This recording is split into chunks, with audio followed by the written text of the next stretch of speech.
इस particular question में क्या हो रहा है सिंपली कि हमारे पास फॉलोइंग इन्फॉर्मेशन अवेलेबल है। हमारे पास नेट प्रॉफिट है, number of equity share outstanding है और ये दे रखा है। अब हमें शॉप का नंबर ऑफ़ शेयर्स निकल जाएगा इससे, और प्रेफरेंस शेयर्स का डिविडेंड, इसमें कोई टैक्स का ट्रीटमेंट नहीं होता है।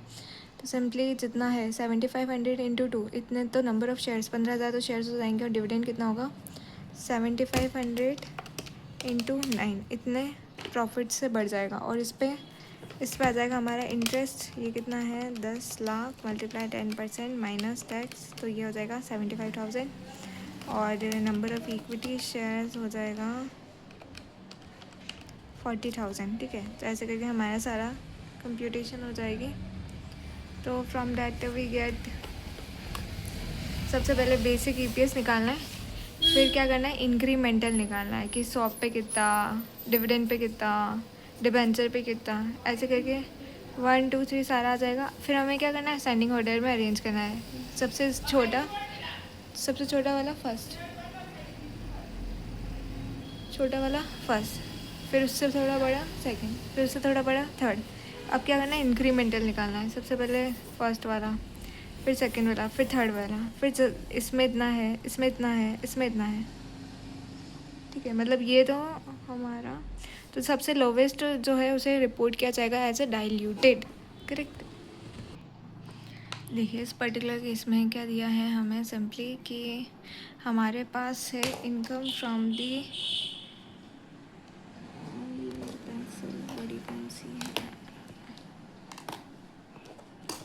देखिए हमें सिंपली क्या दिया है, assume the following facts for the company. हमारे पास इनकम फ्रॉम कंटिन्यूइंग ऑपरेशन कितना है, इतना है। लॉस फ्रॉम डिसकंटिन्यूइंग ऑपरेशन इतना है। नेट लॉस इतना है। उसके बाद weighted average number of shares इतने हैं। उसके बाद इंक्रीमेंटल कॉमन शेयर्स इतने हैं। हमें बेसिक निकालना है, डाइल्यूटेड निकालना है, और अज्यूम करना है सेकेंड सिनेरियो में कि लॉस हो रहा है, कंटिन्यूस से लॉस हो रहा है और डिसकंटिन्यूस से प्रॉफिट हो रहा है। तो सबसे पहले तो कुछ नहीं करना है, जो बेसिक है, जो पोटेंशियल है, सबसे पहले बेसिक में तो आपको पोटेंशियल शेयर्स लेने की ज़रूरत नहीं है। तो बेसिक में तो 30 lakh divide by 10 lakh, 36 lakh negative divide by 10 lakh, और ओवरऑल -6 लाख डिवाइड बाय, ऐसे करके हमारा बेसिक आ जाएगा। फिर डाइल्यूटिव में हमें पोटेंशियल शेयर्स लेंगे, तो हालांकि हमारे पोटेंशियल शेयर्स है, देखो पहले ईपीएस कितना था 3, फिर इससे कितना हुआ, डाइल्यूटिव की वजह से 2 लाख ऐड करके तो रिड्यूस हो रहा है, कोई दिक्कत नहीं है। डाइल्यूटेड का मतलब क्या था, गिरना चाहिए, गिर रहा है, ठीक है।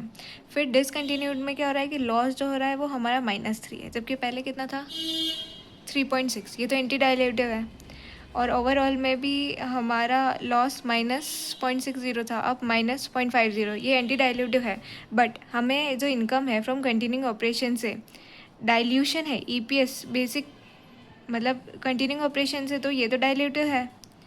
तो इस वजह से ये हमारे जो एंटी डाइल्यूशन है वाले हैं डिसकंटिन्यू से, तो भी हम उसे रिपोर्ट करेंगे,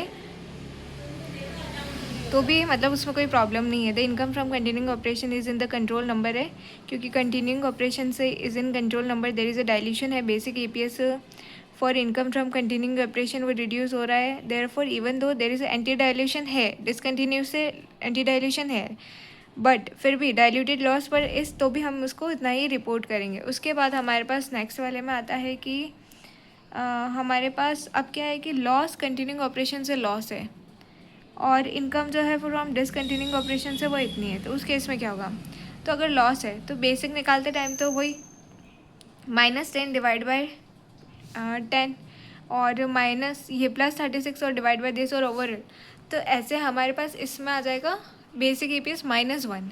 और हम जब डाइल्यूटिव निकालेंगे, तो अगर इन केस हम डाइल्यूटिव निकालते हैं, जैसे कि डाइल्यूटिव निकालते हैं 10 लाख डिवाइड बाय, जो कि नेगेटिव है, डिवाइड बाय टोटल हमारा कितना प्रॉफिट है,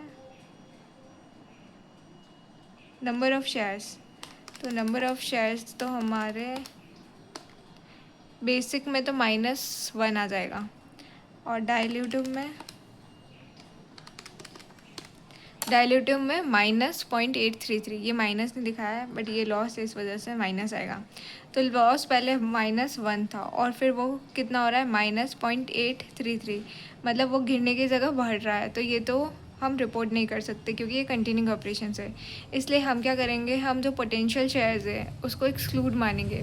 पोटेंशियल शेयर्स को हम क्या मानेंगे, सिंपली हम एक्सक्लूजन मानेंगे, उसे इग्नोर करेंगे और हम क्या करेंगे, नॉर्मली जितना हम रिपोर्ट करें उतना ही मानेंगे और डाइल्यूटेड ईपीएस ऐसे ही निकालेंगे। मतलब नॉर्मल में हम 26 लाख क्योंकि कंटिन्यू डिसकंटिन्यू दोनों से जितना हो रहा है डिवाइड बाय 10 लाख, और जो पोटेंशियल शेयर्स है 2 लाख के उसे इग्नोर कर देंगे तो हमारा कितना आ जाएगा, 2.6 आ जाएगा। This will come as 2.6।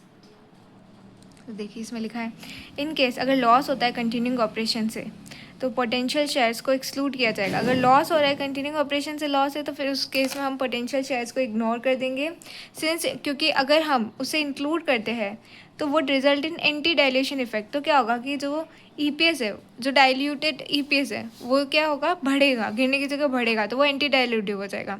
Effect on the control number loss from continuing operation therefore diluted EPS will be calculated. तो फिर डाइल्यूटेड कैसे हम कंप्यूट करने वाले हैं, फिर हम सिंपली कंप्यूट करेंगे डाइल्यूटेड ईपीएस जो भी प्रॉफिट है divide by weighted average number, तो माइनस दिस प्लस दिस, और ये टोटल हमारा डाइल्यूटेड इस तरीके से आ गया है। ये हमें लिखना भी आना चाहिए। देखिए ईपीएस फ्रॉम कंपनी ये है हमारा anti dilutive because loss per share reduce consider as this a minus D discontinue total DPS इतना आ रहा है। इस तरीके से हम इंडिविजुअल का भी दिखा सकते हैं, बस हमें है ना वो इंक्लूड नहीं करना है पोटेंशियल शेयर्स।